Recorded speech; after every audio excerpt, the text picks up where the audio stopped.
this temple is representing the sacred mountain, because in the Mayan religion they believe that the creation started in a sacred mountain. In many of the Mayan cities they represent this sacred mountain with a building that has the shape of a pyramid. Well, a truncated pyramid, bless you, because the pyramids here are not like the ones in Egypt, where you're going to see the pointy, the actual pyramid. Here is a truncated pyramid, and it's a temple represented a sacred mountain with a temple on top of it. So we are going to be able, and this is not common, and this is not allowed in all the Mayan cities, but here in Mayapan we are going to be able to climb up this temple. 60 steps, 54 feet in order to get to this top of our symbolic mountain, okay? So for one moment, for one day, we are going to be able to be like the high priests from the Mayan. But also, it will be very important you help us to keep clean this place because it's protected. They don't have trash cans next to the main temple.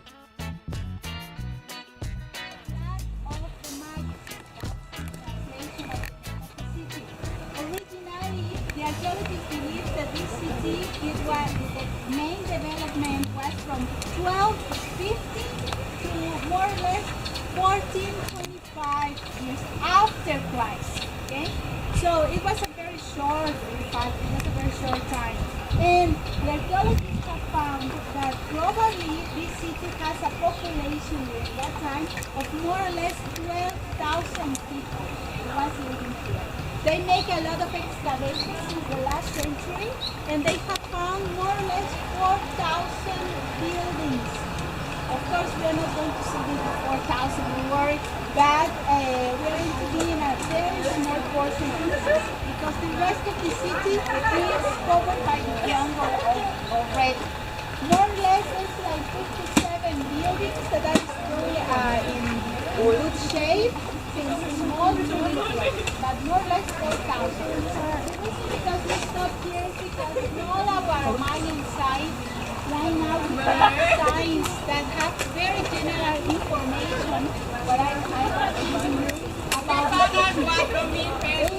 Spanish, which is our official language since the 16th century when the Spanish people arrived.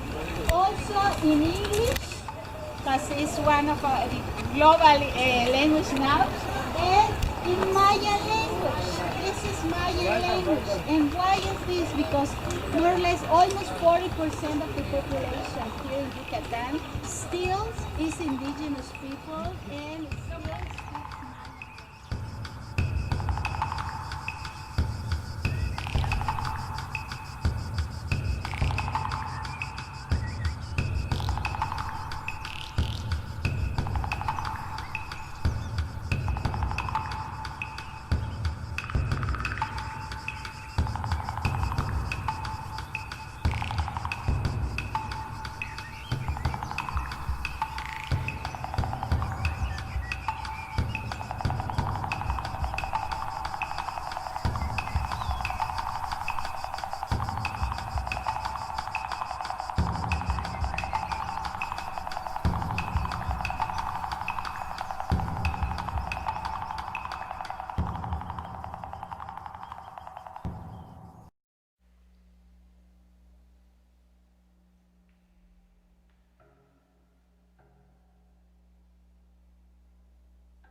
in the Mayan times, not anymore.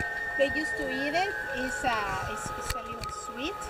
Don't try it just in case we are wrong. And the seeds, they used to make, they toast it and they make a beverage similar to coffee. And also they can grind it and they make dough and they make tortillas. Okay, friends, well, we are now in center of the city, almost the center of the city of Mayapan. As I was telling you, the archaeologists believe that this city, in their peak time, it has over 12,000 people living here. This city, during the time where was the flourishment, it was a very powerful city. It used to be a very cosmopolite city. The name of the family of developed this city was the Cocom family. But more or less after the 1420s, they start having problems with other groups until finally they had an invasion into the city, and it was a massacre. They killed everybody, especially most of the population, and just few from the elite. They were able to move to another section, and later they start developing in other areas, their family and other villages. For a few times the city was abandoned, and time later, when the Spanish people arrived in the 16th century, this city was used as a ceremonial center, where only the main temples were used for the people who lives around to worship their gods in very specific days.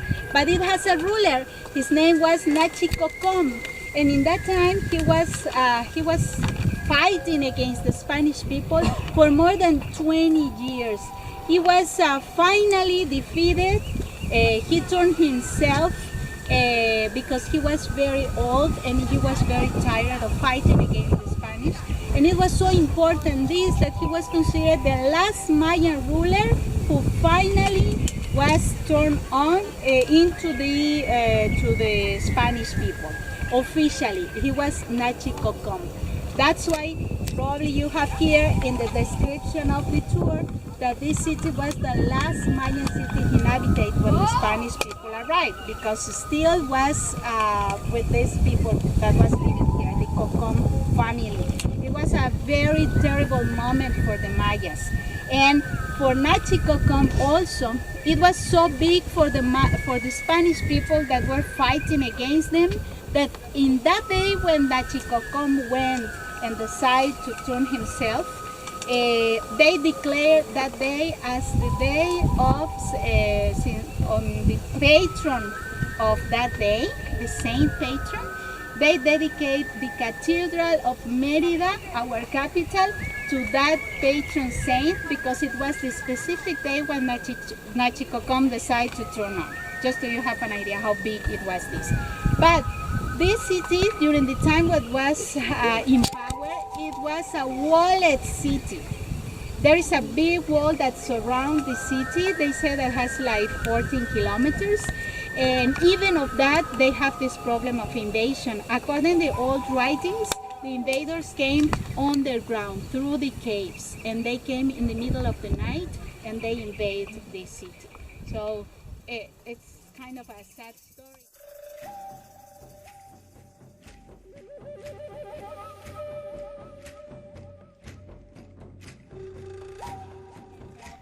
Now, okay?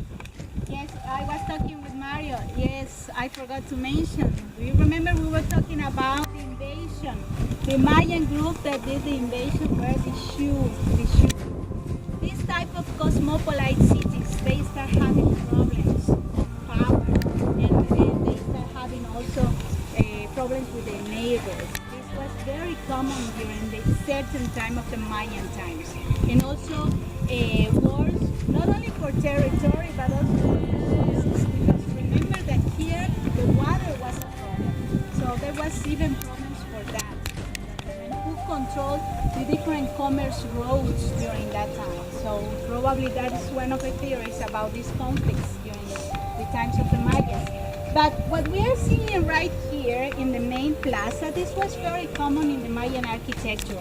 The archaeologists believe now that many of these layouts of display in the Mayan cities were representing this movement of the creation of the Mayans in the religion.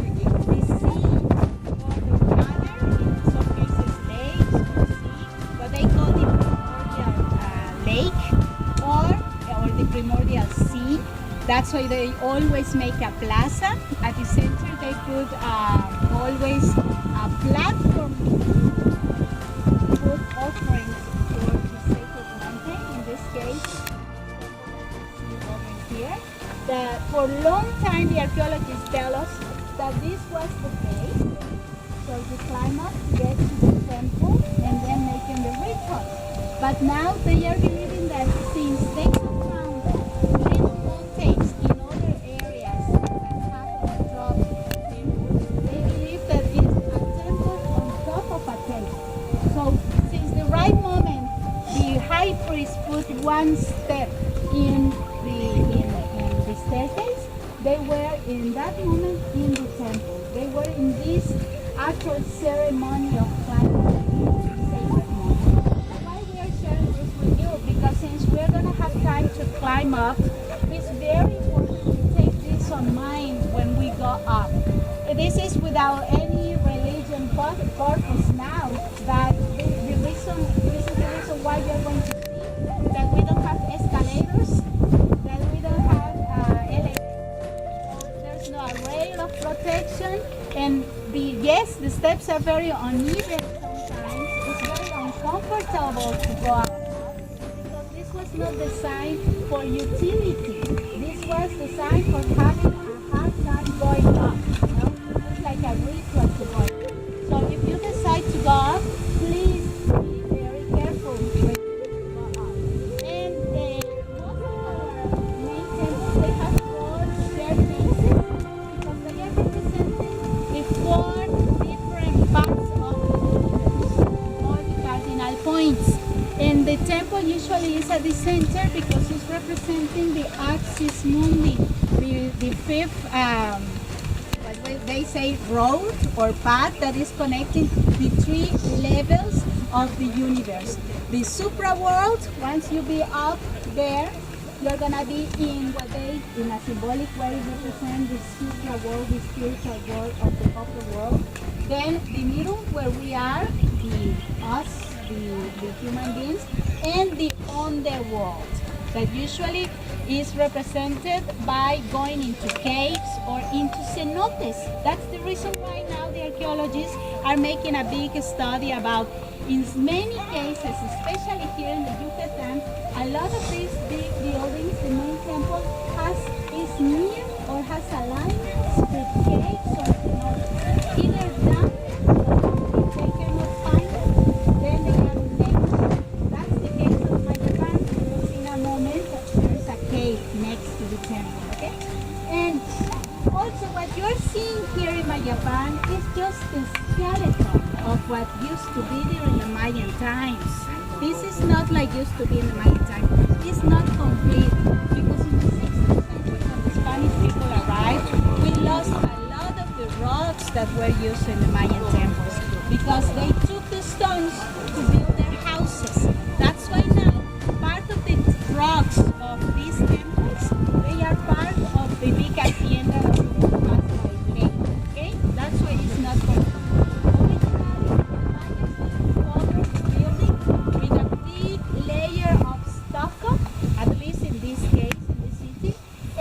The stucco was painted and with a lot of decoration. That's the way how they make their buildings.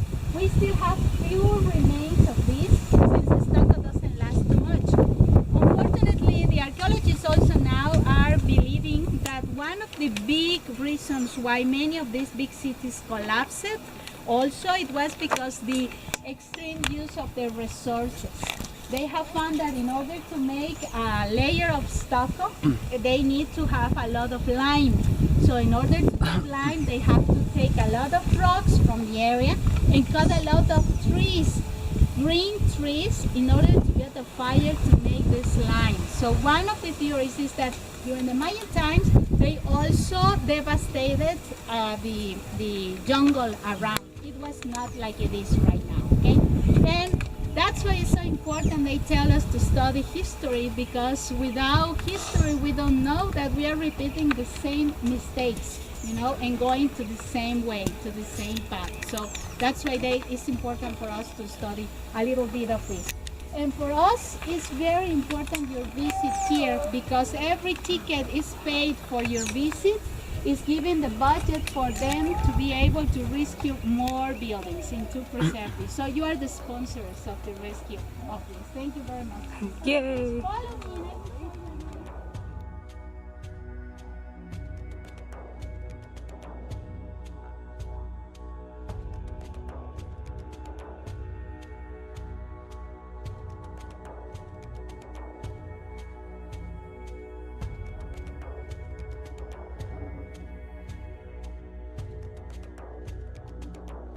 Tradition of every certain change of cycle of administration or power, they renew the buildings. They make like remodelations. So that's why the archaeologists have to dig excavations in order to find the older sections of the building. And in this case, they found this. And you can see that there is like a man with, you can see his ribs. Can you see? There is like a belly, he has his belly, with a dot. We call it tuch in Maya, to the ombligo, belly button, tuch, and his ribs, and he's like making this. Can you see it? Can you understand? Yes? They say that it's representing that he is dead, and but not totally dead. It's not a skeleton. He's in process of putrefaction. How they are able to know that? Because you still can see the belly. You know, you can see the ribs, but also the belly. And he is opening his arms, and he doesn't have a head. Can you see? Instead of head, there is a niche. The archaeologists have found there real jawbones of human jawbones. Probably they placed there a head. There's many theories. I have here many theories about what this represents. First of all, you probably will recall, or it will come to your mind, all these crazy calls that we Mexicans have to call to the dead, you know? Have you heard about the Dia de los Muertos?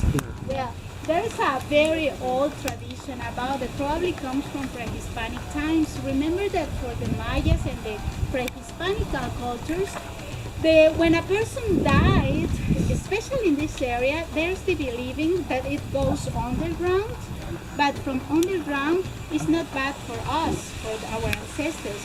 It's not hell. Underground is Xibalba, the spiritual world, the world of our ancestors. And since there's a legend, there's a history in the Mayan, the sacred Mayan book that says that all human beings are made of corn. Why of corn? Because they relate the corn with humans. In what way?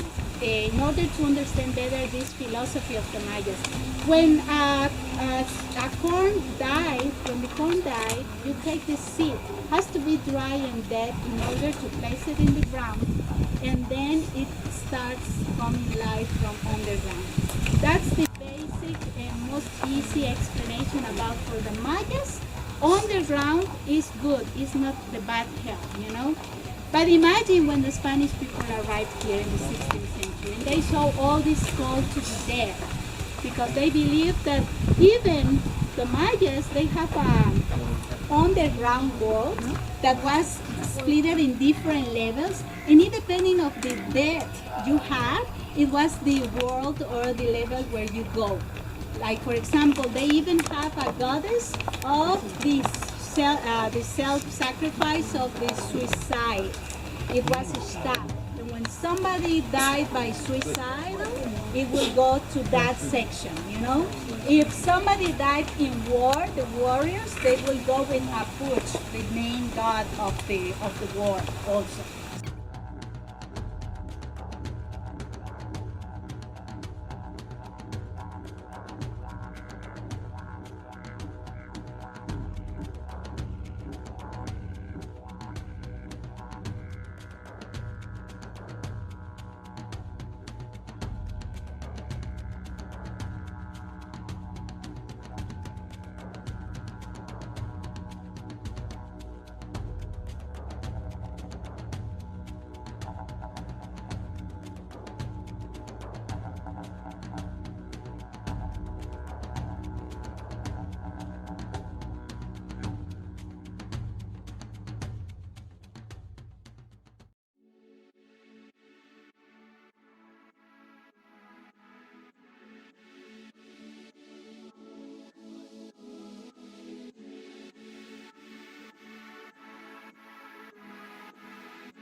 This is real.